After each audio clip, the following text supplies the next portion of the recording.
प्राचीन काल की बात है। नारद मुनि नारायण नारायण का जाप करते हुए बैकुंठ धाम जा पहुँचे। वहां उन्होंने माता लक्ष्मी और भगवान विष्णु को प्रणाम किया। विष्णु भगवान नारद मुनि को देखकर अति प्रसन्न हुए और बोले कि हे नारद मुनि, तुम्हारा बैकुंठ धाम में स्वागत है। बैकुंठ धाम में आने का क्या प्रयोजन है, मुझे विस्तार पूर्वक बताएं। नारद मुनि बोले, हे नारायण, मेरे मन में जो प्रश्न मुझे विचलित कर रहा है, आप उसे भली भांति जानते हैं, फिर भी आप मुझसे यह प्रश्न पूछ रहे हैं। भगवान विष्णु बोले कि हे मुनिश्रेष्ठ, मैं आपके मुख से इस प्रश्न का वर्णन सुनना चाहता हूँ। कृपा आप निसंकोच होकर यह प्रश्न मुझसे पूछे। नारद मुनि बोले कि हे नारायण, हे प्रभु, मैं आपके पास अपनी एक अबूझ पहेली को लेकर आया हूँ, जिसका उत्तर मुझे कोई नहीं दे पा रहा था, इसलिए ही मैं आपके पास आया हूँ। तब भगवान श्री कृष्ण कहते हैं कि हे नारद जी, कहिए, आपकी वह पहेली कौन सी है जिसे लेकर आप इतना चिंतित है। मुझे वह पहेली बताइए, मैं अवश्य ही इसका हल आपको प्रदान करूंगा। हे प्रभु, मेरी पहेली है, दिन में बहन, रात में नारी, सुबह होत बन जाए महतारी। मुझे इस पहेली का हल नहीं मिल पा रहा है, जिसे लेकर ही मैं परेशान हूँ। अब भगवान श्री कृष्ण कहते हैं कि हे नारद मुनि, आज आपने एक अत्यंत ही महत्वपूर्ण प्रश्न किया है। इस बात का बखान आपको एक कथा के माध्यम से देता हूँ कि इस पहेली का अर्थ क्या है। हे नारद मुनि, सुनो। मित्रों, आगे कथा आरंभ करने से पहले चैनल को सब्सक्राइब, वीडियो को लाइक और कमेंट बॉक्स में जय हरि विष्णु लिखना ना भूले। भगवान विष्णु बोले, हे नारद मुनि, आज से कई वर्ष पहले एक राजा हुआ करते थे। उनका नाम प्रतीक था। राजा प्रतीक एक धर्मनिष्ठ और न्यायप्रिय राजा थे। उनके राज्य में प्रजा सुखी और बहुत संतुष्ट थी, परंतु उनके अपने जीवन में एक बहुत बड़ी कमी थी। उनके घर में कोई संतान नहीं थी। समाज में यह बात धीरे धीरे चर्चा का विषय बन गई।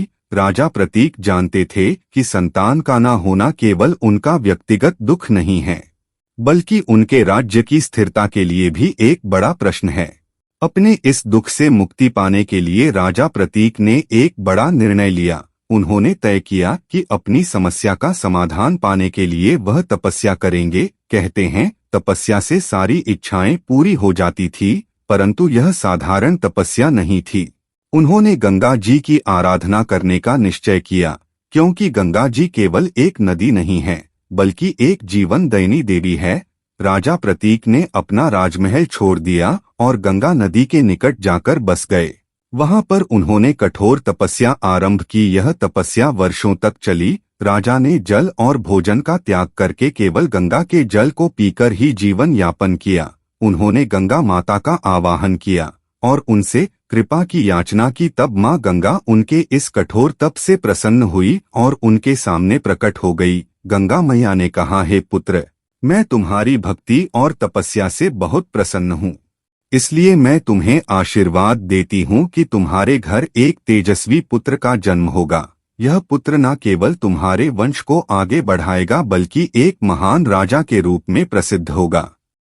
अब माँ गंगा के आशीर्वाद से राजा प्रतीक के घर पर एक पुत्र का जन्म हुआ, जिसका नाम शांतनु रखा गया। शांतनु के जन्म से केवल राजा और रानी ही नहीं, बल्कि पूरे राज्य में उत्सव मनाया गया। राजकुमार शांतनु बचपन से ही अत्यंत बुद्धिमान, साहसी और तेजस्वी थे। उनका जीवन सुखमय और शांतिपूर्ण रहा। समय के साथ वे युवा हो गए और उनकी वीरता एवं ज्ञान ने सभी को प्रभावित किया। इधर राजा प्रतीक ने महसूस किया कि उनकी उम्र बढ़ रही है। उनके बालों में सफेदी आ गई थी, चेहरे पर झुर्रियां पड़ चुकी थीं और उनका शरीर पहले की तरह मजबूत नहीं रहा था। ये सभी संकेत बता रहे थे कि अब राज्य का भार उन्हें अपने पुत्र को सौंप देना चाहिए। अतः एक दिन राजा प्रतीक ने शांतनु को अपने पास बुलाया और कहा, पुत्र, अब समय आ गया है कि मैं राज्य का भार तुम्हें सौंप दूं। मेरी उम्र अब इतनी हो गई है कि मैं राज्य का संचालन करने में सक्षम नहीं रहा। तुम युवा हो और मैं देख सकता हूँ कि तुम्हारे अंदर एक आदर्श राजा बनने के सभी गुण हैं। आज से तुम इस राज्य के शासक होगे, किंतु यह ध्यान रखना कि राजा बनना केवल शक्ति प्राप्त करना नहीं है, बल्कि प्रजा की सेवा करना भी उतना ही महत्वपूर्ण है। इसके बाद राजा प्रतीक ने शांतनु को एक महत्वपूर्ण भविष्यवाणी बताई। जब तुम जंगल में शिकार खेलने जाओगे तो वहां एक दिव्य स्त्री तुम्हारे सामने आएगी। वही स्त्री तुम्हारी पत्नी बनेगी। इसे ईश्वर का संकेत मानना और इस पर विश्वास रखना। राज्य का उत्तरदायित्व सौंपने के बाद राजा प्रतीक और उनकी रानी ने संन्यास ले लिया। वे शेष जीवन वन में तपस्या और ध्यान में बिताने के लिए चले गए। उनके हृदय में यह संतोष था कि उनका पुत्र शांतनु अब एक आदर्श राजा के रूप में उनकी विरासत को आगे बढ़ाएगा। राजा शांतनु एक पराक्रमी और धर्मपरायण शासक बने। वे अपने पिता राजा प्रतीक की आज्ञा का पूर्ण रूप से पालन करते थे। अपनी प्रजा के कल्याण और राज्य के विकास में वे दिन रात लगे रहते थे। उनका शासन न्यायपूर्ण और लोकहितकारी था, जिससे उनकी प्रजा भी उन्हें अत्यंत प्रेम और सम्मान देती थी। लेकिन उनके मन में एक अदृश्य हलचल बनी रहती। यह हलचल उनके पिता की भविष्यवाणी से जुड़ी थी, जिसमें उन्होंने कहा था कि एक दिन वे एक अद्भुत सुंदरी से मिलेंगे और वही उनकी पत्नी बनेगी। इस भविष्यवाणी के बारे में सोचते हुए राजा शांतनु अक्सर चिंतन में डूब जाते।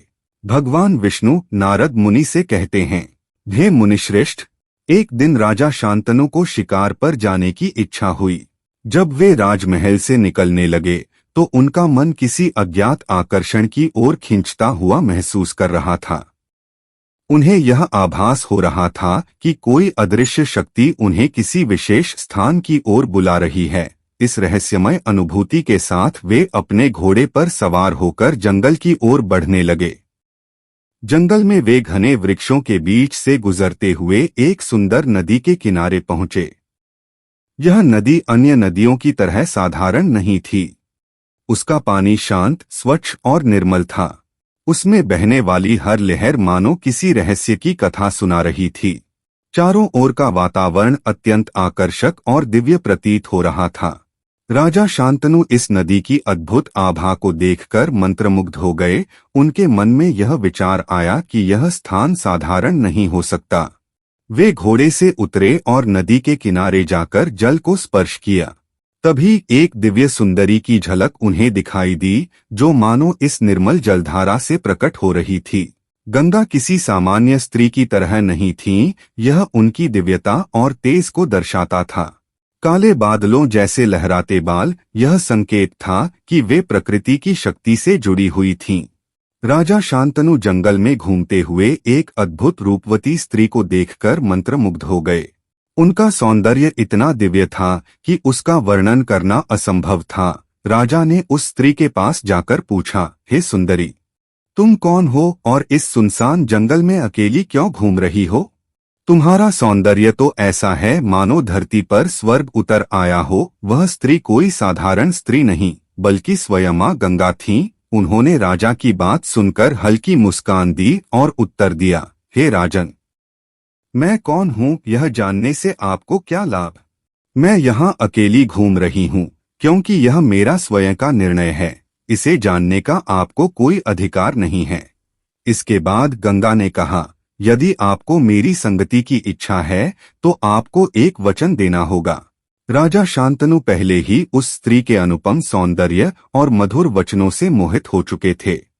उन्होंने उत्सुकता से कहा, हे देवी, तुम जो भी वचन मांगोगी मैं उसे अवश्य पूरा करूंगा। बस तुम मेरी संगिनी बन जाओ। गंगा ने राजा को गंभीर दृष्टि से देखा और कहा, राजन, यदि आप सच में मुझसे विवाह करना चाहते हैं तो आपको एक शर्त माननी होगी। आप मुझे कभी किसी कार्य के लिए रोकेंगे नहीं, मेरे किसी भी निर्णय पर प्रश्न नहीं करेंगे, और यदि आपने यह वचन भंग किया तो मैं आपको छोड़कर चली जाऊंगी। राजा शांतनु यह सुनकर थोड़ा चकित हुए, लेकिन वे पहले ही गंगा के प्रेम में बंध चुके थे। उनके मोह और प्रेम ने उनके मन में किसी भी प्रकार की शंका को जन्म नहीं लेने दिया। अतः उन्होंने बिना किसी हिचकिचाहट के गंगा की शर्त स्वीकार कर ली। मित्रों, राजा शांतनु पूर्व जन्म में कौन थे और मां गंगा के साथ उनका विवाह क्यों हुआ? राजा शांतनु और मां गंगा का विवाह केवल एक संयोग नहीं था, बल्कि यह एक पूर्व जन्म के श्राप के कारण हुआ था। मित्रों, इसके पीछे एक पौराणिक कथा है। राजा शांतनु पूर्व जन्म में महान महर्षि वशिष्ठ के शाप के कारण जन्मे 8 वसुओं में से एक थे। एक बार 8 वसुओं अष्टवसु अपनी पत्नियों के साथ वन में विहार कर रहे थे। वहां उनकी भेंट महर्षि वशिष्ठ से हुई, जिनके पास एक दिव्य कामधेनु गाय थी जो अपार संपत्ति और इच्छित वस्तुएं प्रदान कर सकती थी। वसुओं में से एक प्रभास की पत्नी को वह गाय बहुत प्रिय लगी और उसने प्रभास से आग्रह किया कि वह महर्षि वशिष्ठ से वह गाय ले आए। प्रभास ने अपने 7 भाइयों के साथ मिलकर महर्षि वशिष्ठ की कामधेनु गाय को चुरा लिया। जब महर्षि वशिष्ठ को इस चोरी का पता चला तो वे अत्यंत क्रोधित हुए और उन्होंने सभी वसुओं को श्राप दे दिया कि वे पृथ्वी पर जन्म लेंगे। वसुओं ने महर्षि वशिष्ठ से क्षमा मांगी। दयालु महर्षि ने कहा कि उनके शाप का प्रभाव केवल एक वसु पर अधिक होगा। प्रभास को पूर्ण रूप से मानव जीवन जीना होगा, जबकि अन्य 7 वसुओं का जीवन बहुत अल्प होगा। वसुओं ने मां गंगा से प्रार्थना की कि वे पृथ्वी पर उनकी माता बने और उन्हें उनके श्राप से शीघ्र मुक्त कर दें। मां गंगा ने यह स्वीकार कर लिया और राजा प्रतीक के पुत्र शांतनु से विवाह करने का निश्चय किया, क्योंकि राजा शांतनु पूर्व जन्म में वही वसु प्रभास थे जिन्हें पूरा मानव जीवन जीने का श्राप मिला था। गंगा और राजा शांतनु का विवाह संपन्न होने के बाद गंगा देवी राजा की पत्नी बनकर महल में रहने लगीं। परंतु उनकी प्रकृति दिव्य थी। दिन में वे नदी का रूप धारण कर प्रवाहित होती थीं, जिससे अनेक लोग अपनी प्यास बुझाते, अपने पाप धोते और शुद्धि प्राप्त करते। लेकिन रात होते ही वे एक साधारण स्त्री के रूप में राजा शांतनु की अर्धांगिनी बन जातीं। यह घटना अपने आप में रहस्यमय और चमत्कारी थी। कुछ समय बीतने के बाद गंगा देवी गर्भवती हुईं। जब उनका पहला पुत्र जन्मा तो राजा शांतनु अत्यंत प्रसन्न हुए, लेकिन उनकी यह प्रसन्नता अधिक समय तक टिक नहीं सकी। गंगा ने नवजात को गोद में उठाया और नदी के किनारे ले गईं। राजा शांतनु दूर से यह दृश्य देख रहे थे और सोच रहे थे कि शायद गंगा देवी अपने पुत्र के लिए आशीर्वाद लेने नदी तक गई हैं। लेकिन तभी एक चौंकाने वाली घटना घटी। गंगा ने अपने ही पुत्र को नदी में प्रवाहित कर दिया।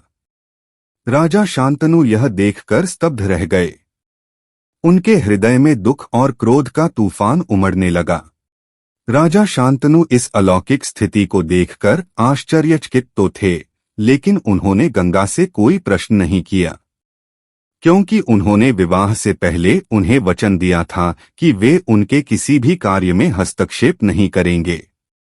समय बीतता गया और गंगा ने एक एक करके अपने पुत्रों को जन्म दिया। जैसे ही कोई संतान जन्म लेती, गंगा उसे गोद में उठाती और बिना किसी हिचकिचाहट के गंगा नदी की लहरों में प्रवाहित कर देती। यह देखकर भी राजा शांतनु मौन रहे, क्योंकि वे अपने वचन से बंधे थे। लेकिन उनके हृदय में पीड़ा बढ़ती जा रही थी। जब गंगा ने अपने 8वें पुत्र को नदी में प्रवाहित करने के लिए उठाया, तब राजा शांतनु अपने धैर्य को और अधिक नहीं संभाल सके। उन्होंने गंगा का हाथ पकड़कर रोक लिया और व्याकुल होकर बोले, हे देवी, यह तुम क्या कर रही हो? एक माँ अपने ही नवजात शिशु का वध कैसे कर सकती है? मैं राजा होने के साथ साथ एक पिता भी हूँ और मैं अपने पुत्र को इस प्रकार मरते नहीं देख सकता। राजा शांतनु के वचन सुनकर गंगा देवी ने गंभीरता से कहा, हे राजन, आपने अपने वचन का उल्लंघन किया है। अब मुझे आपको छोड़कर जाना होगा, लेकिन जाने से पहले मैं आपको सत्य बताना चाहती हूँ। इसके बाद गंगा ने राजा शांतनु को उनके पूर्व जन्म और अष्टवसुओं के शाप की पूरी कथा सुनाई। उन्होंने बताया कि जो 7 पुत्र मैंने नदी में प्रवाहित किए, वे सभी वसु थे और उन्हें मोक्ष प्राप्त हो गया। लेकिन यह 8वां पुत्र जो जीवित रहेगा, यह वसु प्रभास का अवतार है, जिसे पूर्ण मानव जीवन जीने का शाप मिला था। यह कोई साधारण बालक नहीं, बल्कि महान और तेजस्वी होगा। गंगा ने आगे कहा, मैं इस बालक को ले जा रही हूँ, इसका पालन पोषण करूंगी और उचित समय पर इसे तुम्हें सौंप दूंगी। यह बालक आगे चलकर भीष्म के नाम से प्रसिद्ध होगा और इतिहास में अमर रहेगा। इतना कहकर गंगा अपने पुत्र के साथ अदृश्य हो गईं। राजा शांतनु अपनी पत्नी के चले जाने से अत्यंत दुखी हुए, लेकिन नेति के इस रहस्य को समझकर वे स्वयं को संभालने लगे। समय बीतने के बाद जब भीष्म योग्य और महान योद्धा बन गए, तब गंगा ने उन्हें राजा शांतनु को सौंप दिया। भगवान विष्णु नारद मुनि से कहते हैं, हे नारद मुनि, अब राजा शांतनु को यह सत्य समझ में आ गया कि उनके पुत्रों की मृत्यु केवल एक दैवीय योजना का हिस्सा थी और इसमें किसी का कोई दोष नहीं था। गंगा देवी की बातों को सुनकर राजा शांतनु का मन कुछ हद तक हल्का हो गया। उन्हें यह बोध हुआ कि गंगा की दिव्यता और उनके कार्यों के पीछे एक गहरा रहस्य छिपा था। महाभारत काल की यह अद्भुत कथा गंगा देवी के जीवन के विभिन्न पहलुओं को उजागर करती है। भगवान विष्णु नारद मुनि से कहते हैं, इस कहानी से जो रहस्य उजागर होता है वह गंगा देवी की दिव्यता के विभिन्न रूप उनके चरित्र की गहराई और महत्व को दर्शाते हैं। वे केवल एक नदी नहीं बल्कि एक स्नेहपूर्ण और समर्पित पत्नी भी थीं। उनका यह रूप उनकी भावनात्मक और मानवीय पक्ष को उजागर करता है। यही कारण है कि उन्हें रात के समय नारी कहा गया है, जब वे राजा शांतनु के साथ एक पत्नी के रूप में रहती थीं। श्री विष्णु कहते हैं, दिन के समय गंगा एक नदी के रूप में प्रवाहित होती हैं। वे संपूर्ण धरती को जीवन देने वाली शक्ति हैं। उनके जल से प्राणी अपनी प्यास बुझाते हैं, किसान अपनी फसलों को सींचते हैं और लोग अपने दैनिक कार्यों के लिए उनका उपयोग करते हैं। गंगा निस्वार्थ भाव से बहती रहती हैं और धरती पर जीवन बनाए रखती हैं। यही कारण है कि दिन के समय उन्हें बहन कहा गया है। रात के समय गंगा देवी एक स्त्री रूप धारण कर राजा शांतनु की पत्नी बन जाती हैं। इस रूप में वे केवल एक नदी नहीं बल्कि एक समर्पित पत्नी के रूप में अपने पति के साथ रहती हैं। यह रूप उनकी भावनात्मकता, प्रेम और नारीत्व को दर्शाता है, इसलिए रात में उन्हें नारी कहा जाता है। हे नारद मुनि, सुबह का समय गंगा देवी की महिमा का सबसे पवित्र रूप प्रस्तुत करता है। जैसे ही सूरज की पहली किरण गंगा के जल को स्पर्श करती है, श्रद्धालु गंगा तट पर एकत्रित हो जाते हैं। वे गंगा में स्नान कर अपने पापों से मुक्ति की कामना करते हैं और उन्हें गंगा मैया के रूप में पूजते हैं। इस रूप में गंगा केवल जल का स्रोत नहीं बल्कि मातृत्व और करुणा का प्रतीक हैं। वे अपने जल से केवल प्यास नहीं बुझाती बल्कि अपने भक्तों को शुद्धि और पवित्रता का एहसास कराती हैं। इसीलिए उन्हें मां का स्वरूप माना गया है। मित्रों, भगवान विष्णु कहते हैं, यह कथा गंगा देवी की 3 विशिष्ट भूमिकाओं को उजागर करती है और यह सिद्ध करती है कि वे केवल एक नदी नहीं बल्कि संरक्षक, प्रेम और शुद्धता की जीवंत मूर्ति हैं। यही कारण है कि वे पूजनीय और श्रद्धेय हैं। भगवान विष्णु बोले, हे नारद मुनि, अब आपको आपकी पहेली का उत्तर मिल गया होगा। प्रभु की बात सुनकर नारद मुनि कहते हैं, हे नारायण, आपका कोटि कोटि धन्यवाद। प्यारे मित्रों, अगर आपको हमारी यह कथा अच्छी लगे तो कमेंट बॉक्स में जय हरि विष्णु लिखना ना भूले। साथ ही वीडियो को लाइक, चैनल को सब्सक्राइब और वीडियो को अपने मित्रों में शेयर करना ना भूले।